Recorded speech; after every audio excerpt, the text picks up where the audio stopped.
అందరికీ నమస్కారం అండి. లంక అనగానే మనందరికీ లంకేశ్వరుడు అయిన రావణాసురుడు గుర్తుకు వస్తాడు కదా. కానీ ఆ లంక నగరాన్ని అసలు రావణాసురుడు నిర్మించలేదు అని మీలో ఎంతమందికి తెలుసు? నిజమండి. పార్వతీదేవి కోరిక మేరకు పరమశివుడు విశ్వకర్మను పిలిపించి సముద్రం మధ్య భాగంలో ఒక అందమైన బంగారపు నగరాన్ని నిర్మించమని ఆదేశించారు. అదే లంకా నగరం.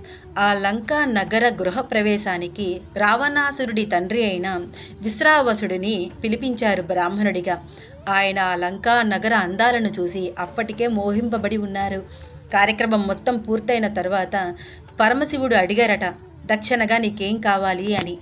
ఆ విశ్రావసుడు వెంటనే ఆ లంకా నగరం మొత్తాన్ని తనకి దక్షిణగా ఇవ్వమని కోరారట.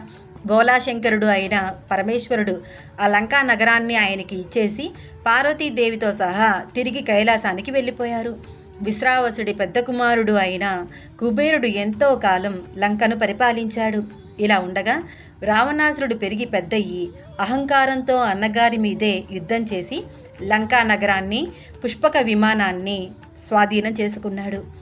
ఎంతటి లంకేశ్వరుడు అయినా సరే కష్టపడకుండా సాధించింది ఏదైనా సరే బూడిద అయిపోతుంది అనడానికి ఈ లంకేశ్వరుడి కథే, ఈ రావణాసురుడి కథే నిదర్శనం. జై శ్రీరామ్.